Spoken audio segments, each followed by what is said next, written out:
Coach, how much or how little has your day-to-day changed with that associate head coach for defense designation that you picked up here heading into this season? Uh, it hasn't changed a ton.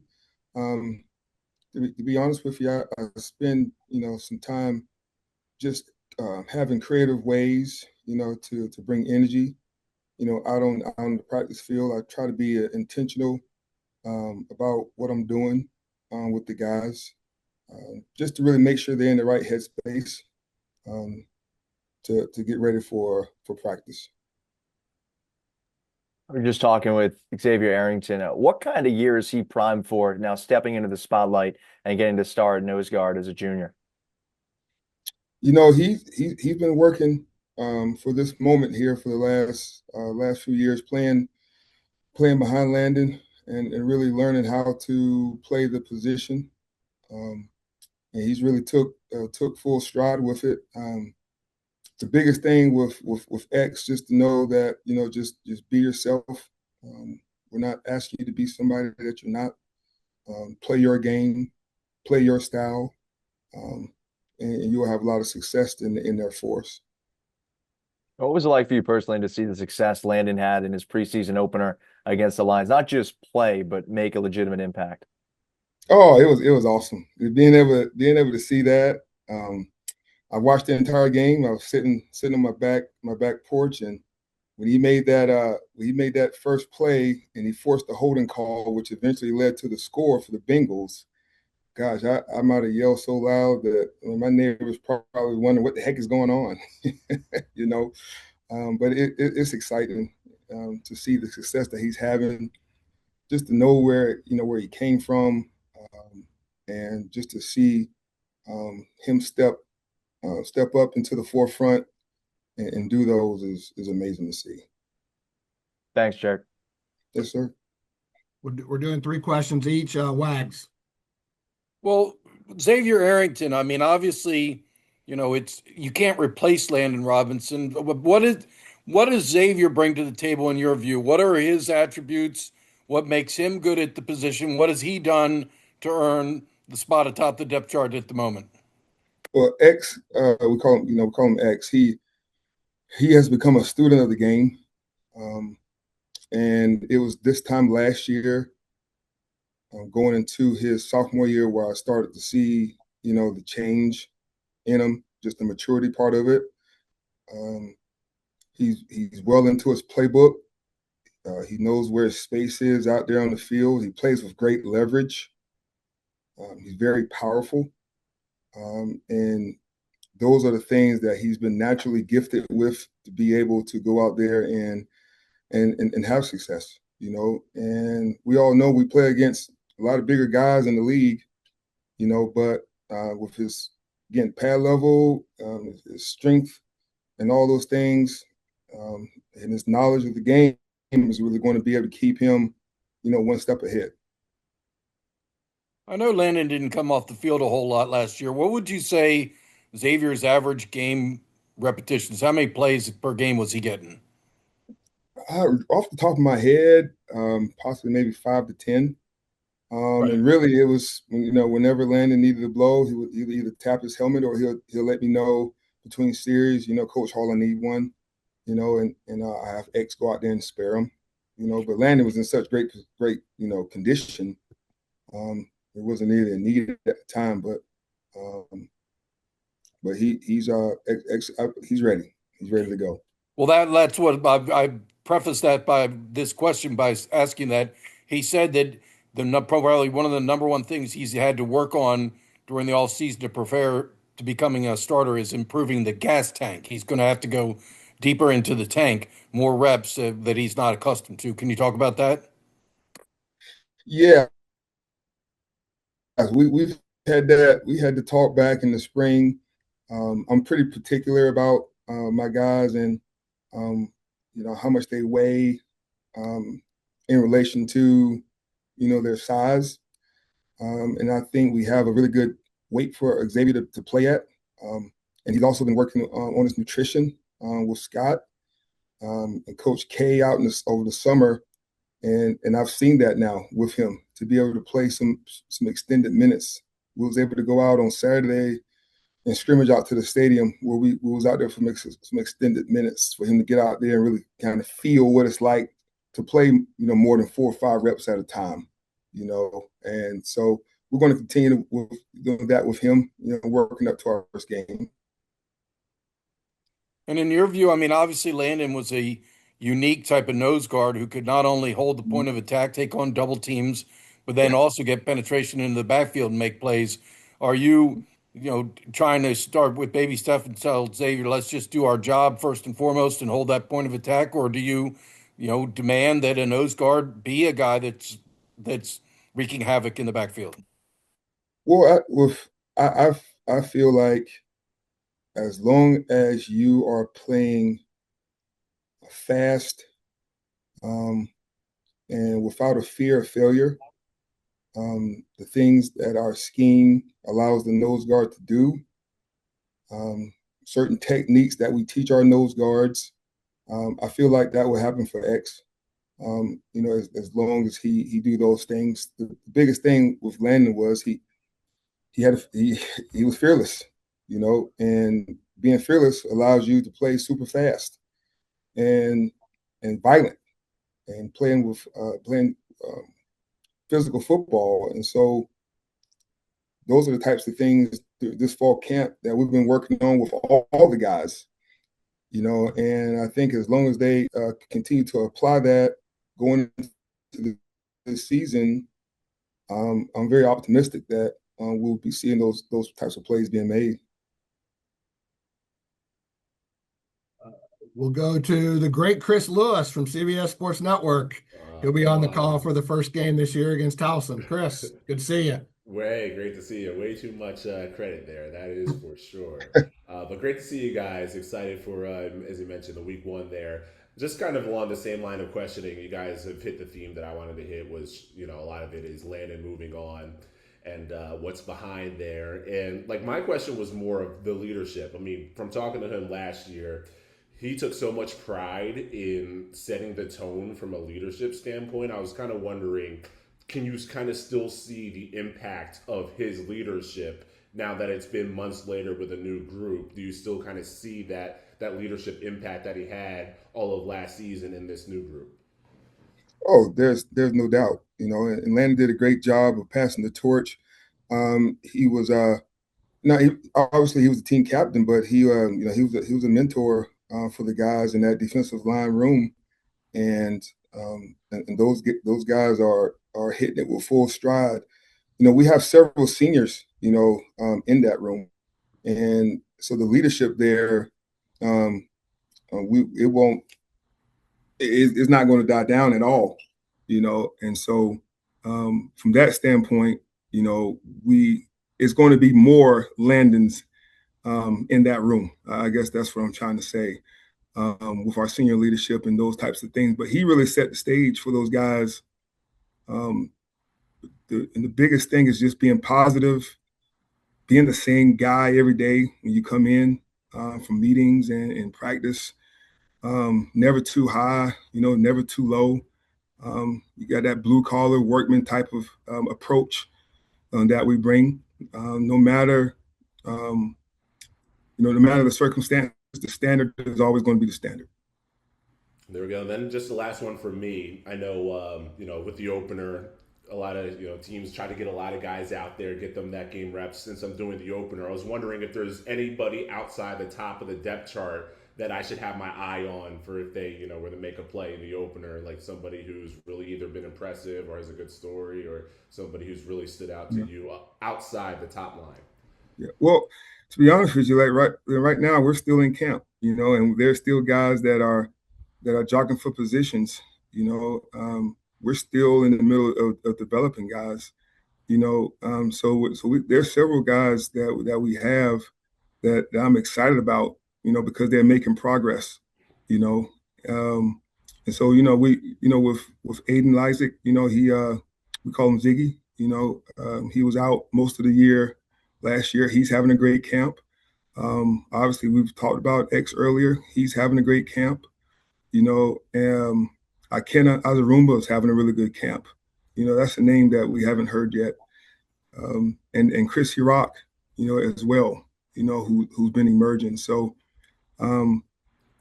we're constantly trying to develop. That's what we've always been. That's what we are now, and that's what we always will be, a developmental program. So there's several guys there that I'm excited about being able to get out there and make their mark, for this Navy team. Well, I'm excited for it. The countdown continues. Thank you so much. Yes, sir. Coach, last 2 years, Griff Willis has kind of been Landon Robinson's shadow, learning from him. And now kind of Griff's the leader up front. What have you seen out of him so far in camp? Oh, Griffin's been awesome.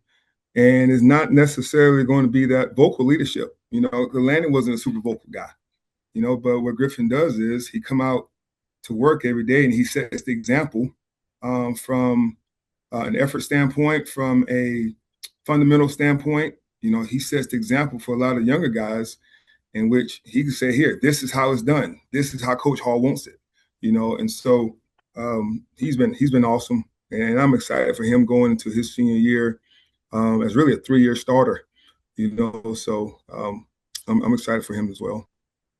See, like 2 years ago, early on, it seemed like the defensive line was trying to find its way. And it was the move from Griffin going from backup nose guard to starting defensive tackle that kind of clicked and changed things. And since that time, I think it was at USF. Since that time, the defensive line has played really well. Was there a correlation there, you think? Well, I really believe it was just his chemistry and being able to put the right pieces in there. We saw that a year ago with the secondary. And I really think that's what it's all about. It's a chemistry standpoint. You got 3-4 guys playing on one string, working together, filling their space and doing those things. And when you do that, things tend to come together like the way it did. So, yes, sir. Thank you. Tim, Nolan. Jerrick, another guy that X shouted out earlier today was Clinton Anyafu and the way that he's gone about his business in camp. What have you liked from him, and why do you think that Xavier gave him a shout out? Well, see, so Clinton is probably the lightest, of the front, but he's one of the most explosive guy. I don't know if you guys remember this name, but Jarius Warren, a few years back, Clint reminds me of Jarius at this time, right there, still learning his way, feeling his way through the scheme. But when you watch the tape and you watch him on a snap, you go, oh man, look at this guy. He flashes, and when someone flashes at a young age like that, you kind of have high hopes for him. And that's where Xavier's coming from, with that. So excited about Clinton and being able to provide that quality depth that we know we all need, during the course of a long grinding season. And I've been pleased with his development thus far from where he has came from last spring, where he's starting to flash more and more, each day, so I'm excited about him as a young player and his development, as he begins to mature as a football player. And then last one for me, big picture, as a key member of this defensive staff, back-to-back years now, Ray Lane and then Landon Robinson going and playing in the NFL. What does that do for a program like the Naval Academy? Oh, it's like those two guys, Ray Lane and Landon Robinson, are huge ambassadors, of the Naval Academy, of our football program. When you hear those guys do interviews, they're always referring back to their time here at the academy, and people hear that, and it motivates people, whether it's the guys that we have here now or whether it's guys that's out that we're recruiting, it motivates them, and so it helps our program out tremendously. Just those two guys referring back to the Naval Academy and their experiences that they had when they were here. Thank you. Yes, sir. Wags. So you mentioned about Landon did not come off the field much last year, probably less than 10 plays per game. Do you envision more of a rotational system this year? Or I guess a lot of that has to do with whether Chris Hirak has earned the right to be on the field. Yeah, so up front, you always like to, in the perfect world, you always like to have a good rotation there. As hard as we play, you got to be able to give guys, a blow.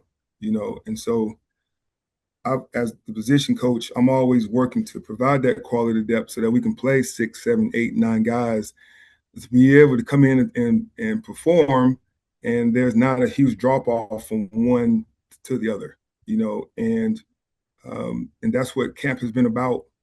And I've been seeing good things, and it's about building trust, from the staff to be able to put you in there and be able to have success out there. And so, again, we're trending in the right direction. I love the progress that we've been making thus far. We're a long way to go from that standpoint. We don't play until another 2.5, 3 weeks, but there's no doubt in my mind that we will be ready to rock and roll come that home opener.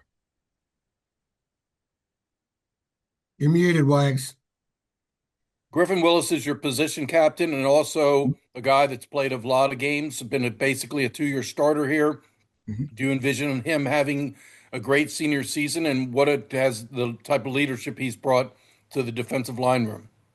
Yeah, and I can answer that question, and I can say yes, I do expect him to have a good year, and I'm basing that off of the work ethic that he's shown us from the summer, and the work ethic that he's showing us here in camp gives me all inclinations that he's in for a great year.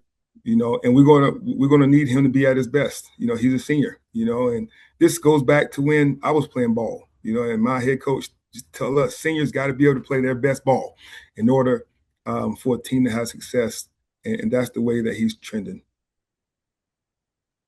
And who's, looks like they're getting the job done behind Griff?